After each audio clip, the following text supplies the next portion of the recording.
When I was a kid, I used to cravingly stare at the almirah full of books because I watched my father read those books and narrate beautiful stories. I wanted to explore that world, the world of stories, and as I started exploring, I fell in love with reading. It gave my imagination an unlimited flight. As David Ulin says, reading is a revolutionary act, an act of engagement in a society that forces us not to engage. This lecture is the second in the series Art of Communication.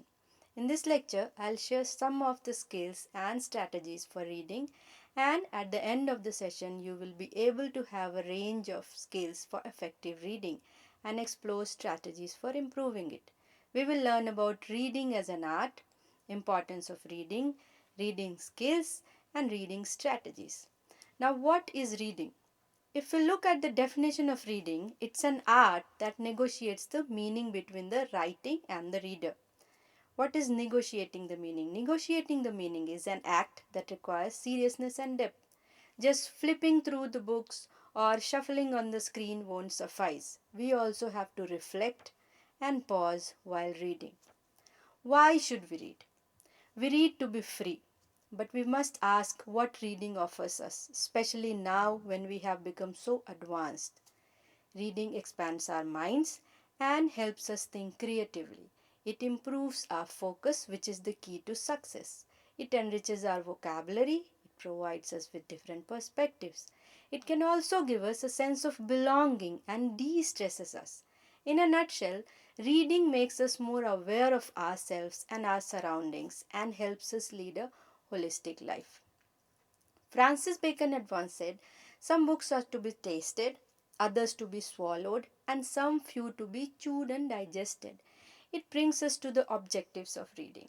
There are broadly three kinds of objectives: entertainment, information, and understanding.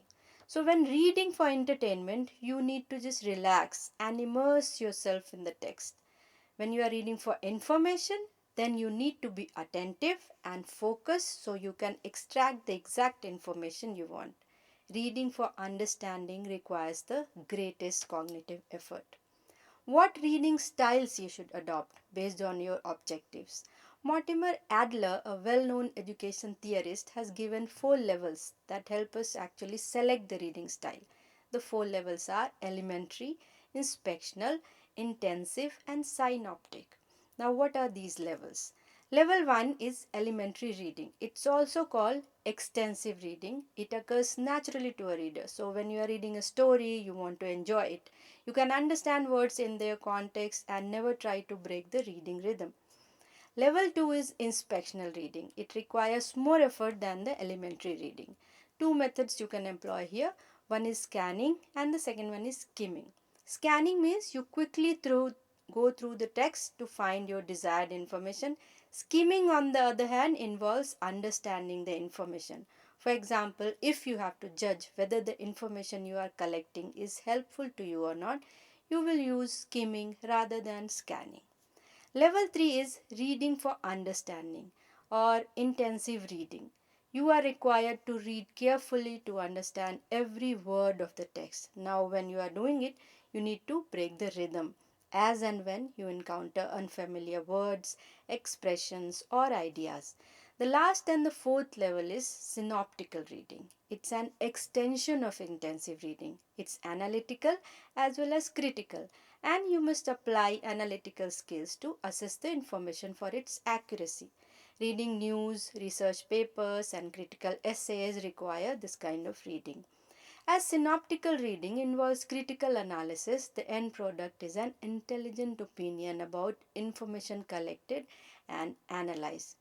What are the skills required for effective reading? Some of them are decoding, fluency, vocabulary, background knowledge, understanding the sentence structure, ability to analyze, attention and working memory, ability to self monitor. Now we'll look at the skills one by one. Reading is a complex process, so effective reading should involve understanding as well as interpreting. You must comprehend what you are reading and associate it with what you already know. In other words, think in depth about what you have read. Another essential skill is fluency. It's based on word recognition, the ability to recognize whole words instantly by sight without sounding them out. Effective reading is to read smoothly at a good pace. You have to group words and interpret them simultaneously. To achieve fluency, you should constantly practice reading. Vocabulary is another skill which can be cultivated over time through regular practice until the words become sight words. Sight words, as we know, are those words you instantly recognize so that you are reading smoothly and fluently. You should also learn discipline specific words after mastering core or basic words.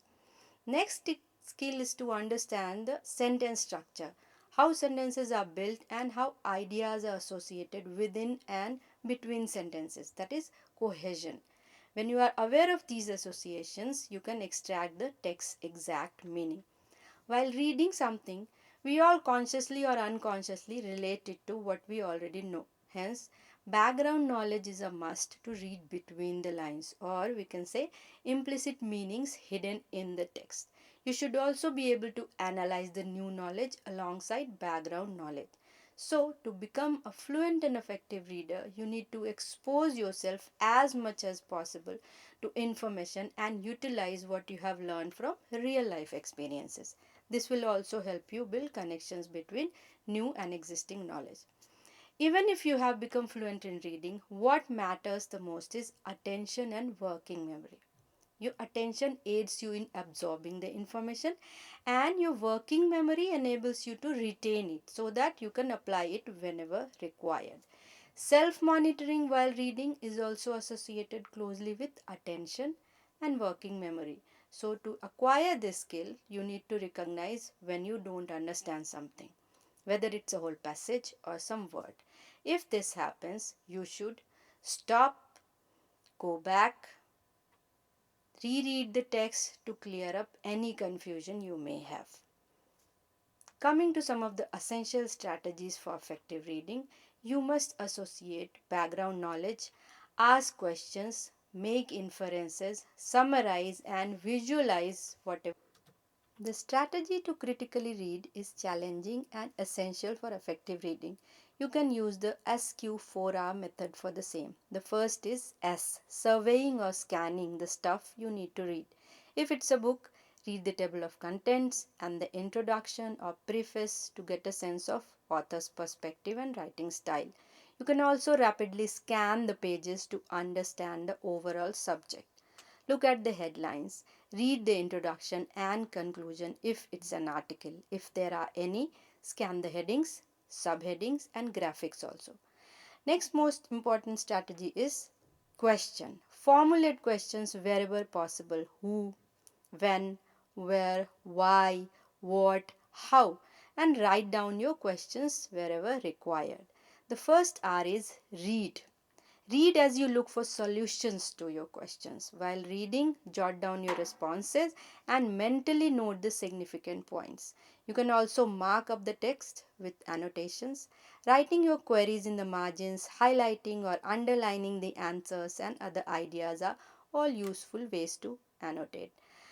R2 is recite or restate. So once when you have finished reading, recite or reiterate what the segment was about. If you can't, you will need to go back and reread. Reciting helps you recall what you have read by confirming that you have understood it. You might want to jot down a brief restatement, means a summary of the section if you are putting down your questions and solutions you find. R3 is for review. Review your questions and answers after you have finished reading the entire text. If you have not done already, it's an ideal opportunity to jot down your questions and answers now. You might require to organize the essential ideas into a cluster or a web. Review your questions and answers and any extra notes before the sessions or classes. The more you examine your notes, even if only briefly, the more likely you will be remembering the information. Final R is for reflect. The real name for this reading method is SQ3R.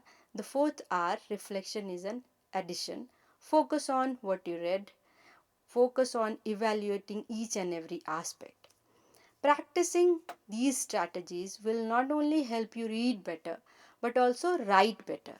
Understanding how authors write text, memorable text, will assist you in writing your own.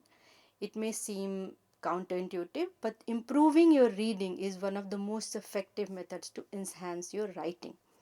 I would like to read a brilliant note by the famous astrophysicist Carl Sagan. A book is made from a tree.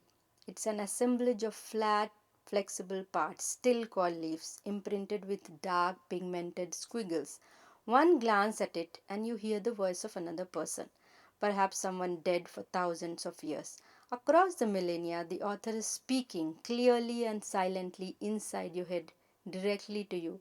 It's perhaps the greatest of human inventions, binding people together, citizens of distant epochs who never knew one another. Books break the shackles of time, proof that humans can work magic.